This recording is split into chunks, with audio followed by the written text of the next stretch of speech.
That's not where I left that. Well, these calves are doing what calves do and causing trouble. I know in the past I have compared cattle at this age to being like in their teenage years, and we all know how teenagers are. They cause trouble, and these guys are no different. Looks like they somehow broke the bottom part of this hinge off, and the top part is bent a little bit. The gate is pretty much trashed, but to be fair, it was already destroyed from a couple years ago when a bull felt threatened by it, I guess, and decided to ram his head through it. Hi.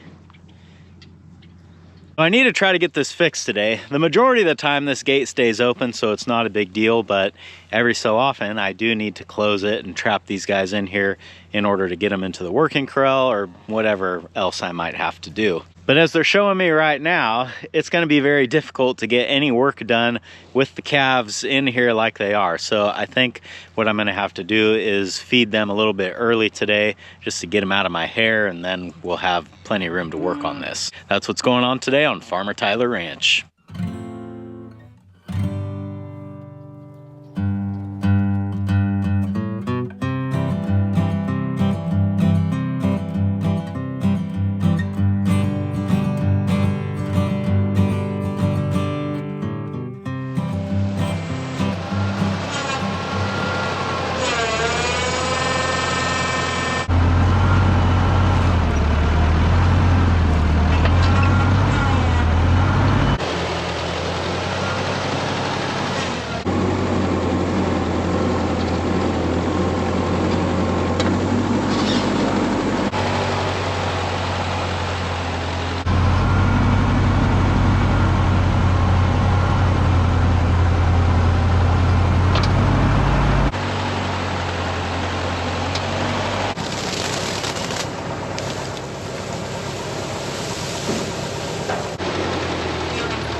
Well, that ought to keep them out of my way, at least for today.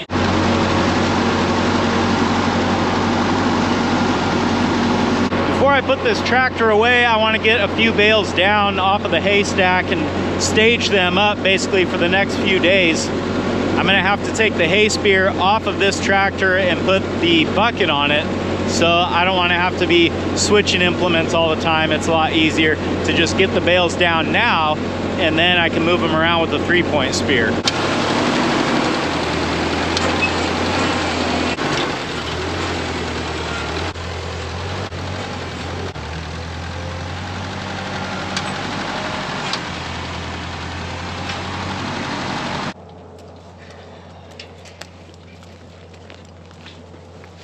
After looking at this a little more closely, I have noticed that this post is rotten, so that we need to address this while we're here as well. This is a good time to do it though. I think one of the big problems that I had with this gate, and probably why they broke it off, is because with the hinges on the side of the post here, when the gate is open, it is sticking straight out into the pasture, which enables them to rub on it and push on it, scratch on it, stuff like that. So I think a better way to do this would be to put the hinge on the side of the post so that the gate can open flat against the fence. However, if I just yank this rotten post out of the ground, put a new one in, and then mount the hinge pins on the side, then what that's going to mean is the gate will be too short because it pulls it back several inches. So I've decided what I'm going to do, because all of this will be getting replaced hopefully within the next several years. But I think what I will do instead of replace this post is I'll just dig a hole right next to it and put the new post next to it, put the gate hinge pins into the new post, which will move the gate out a little bit. Well, essentially it's going to keep it in the same spot, which is what I need it to do. And then we can attach the new post to the old post to kind of strengthen this up. and then I won't have to cut new longer boards to meet the new post hole. And I think in the big picture, this is the easy way to do it. Hopefully this ground is soft, but I don't know, we'll see.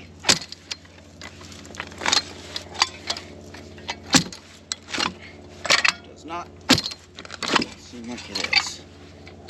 Sometimes with this ground, it gets a really hard layer on top, and as you get deeper, it sort of softens up a little bit. So I'm gonna see if I can break through with the shovel.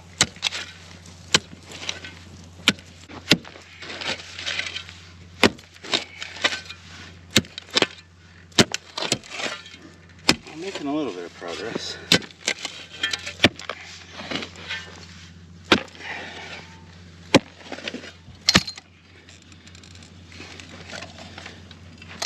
Man, that ground is hard, and if this was a standalone post, I would probably try to go a little bit deeper with it, but since it's going to attach to this one, which is partially broken off but not completely broken off, I think it will be fine.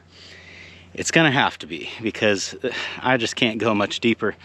When I'm only digging one post hole like this, I convince myself that it's just as fast to dig it by hand than it would be to go hook the digger up to the tractor and dig the hole properly like that. And most of the time I'm right, but this was not one of those times. I think it would have been faster to hook the digger up and dig in this ground, but you know, we're done now, so let's keep moving. So next step, I got to get this old hinge pin off of here. The best way to do this is if you have a pipe, you can just stick on the end and unthread it like that, but I don't have that handy, so I got the next best thing, which is a pipe wrench. Oh, mercy. It's pretty tight.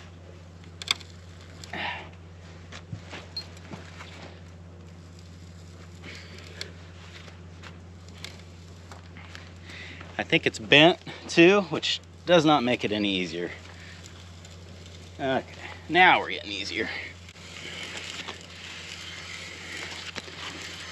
There we go. That's coming pretty easy now. Almost there. Got it. Oh, look at that, almost the same height. I think before I start putting dirt in the hole, I'm gonna attach these two together, because this post is leaning a little bit and it just pains me to put a new post in crooked. So we'll try to straighten this up a little, attach these, and then fill the hole in, and hopefully they stay.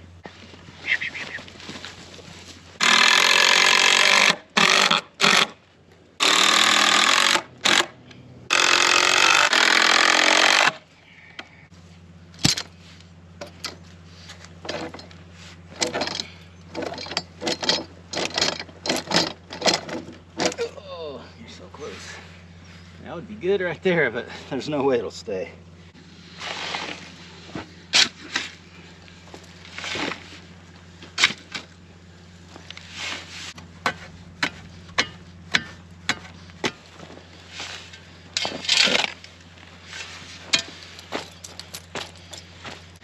Now the moment of truth, how much is it going to move when I take this out? It's going to move.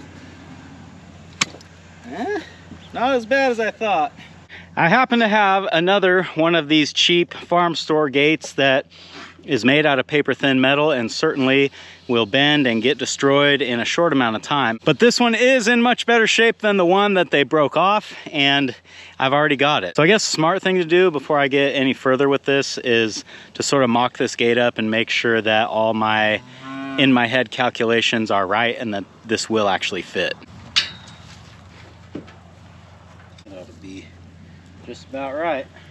Perfect fit, I think.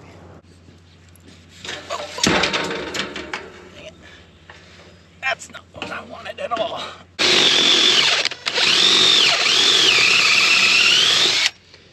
Is the battery getting tired?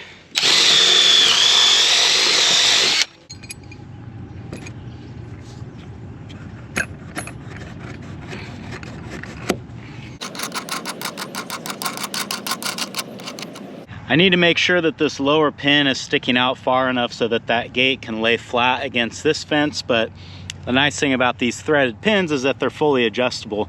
I think I'm pretty close here, so we'll put the top one on and then kind of mess with the gate, see how it opens and closes, and if we need to change it, then we will.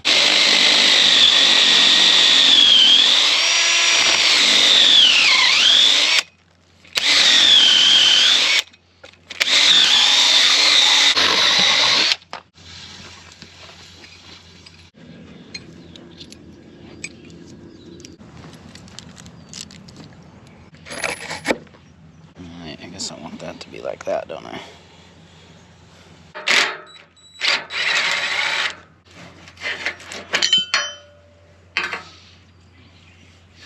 Got it.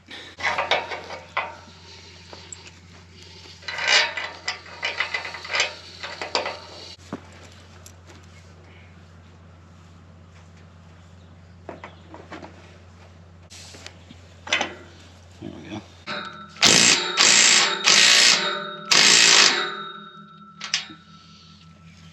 I'm worried I'm going to break this bolt if I go any tighter, so I think we're happy with that.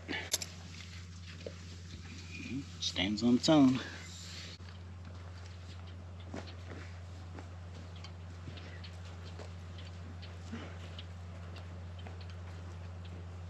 All right, that looks pretty good.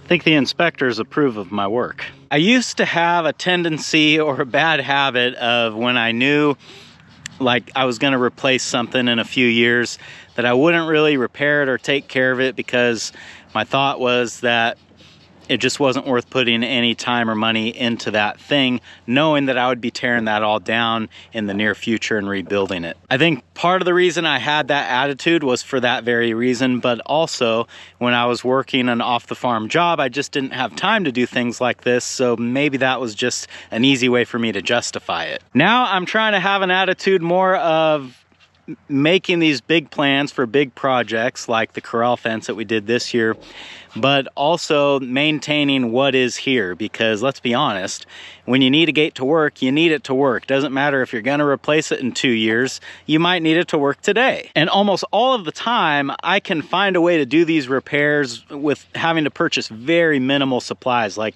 for this job, all I bought were these hinge pins, and eventually when I do tear all this out, I can take the hinge pins out of that post and reuse them again somewhere down the road. It's been a couple nights since putting the trail camera up here in the peak of the barn, so I want to climb up there and see if we got anything yet.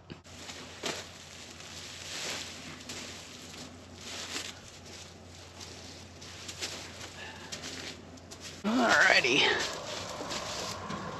let's see what we got. I think if I don't have anything yet, I might move it. Yeah, what do we got here?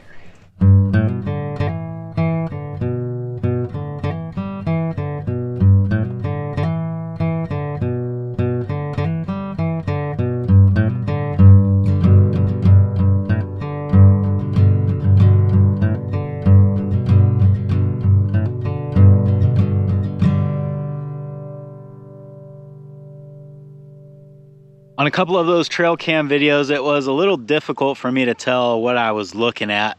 I'm guessing once I download the video off of the trail camera that I'll be able to tell. But I'm thinking that I mostly just got cats this time. And that's really not a surprise because I know that we've got these two younger cats here living by the front of the barn. I see them almost every day.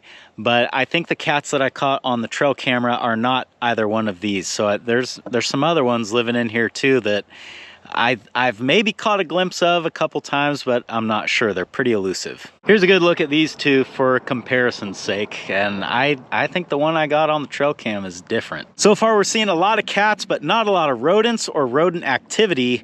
That's exactly why we've got these here.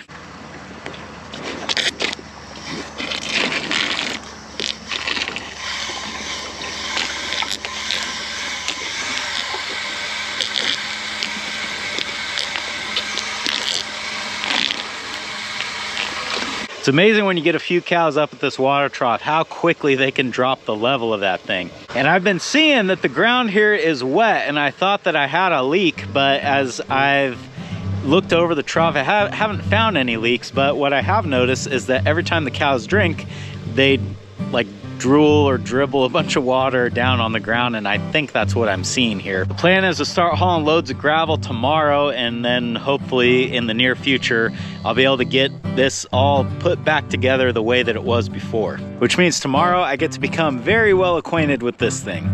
Thanks for hanging out with me today, guys, and I hope I'll see you again on Farmer Tyler Ranch.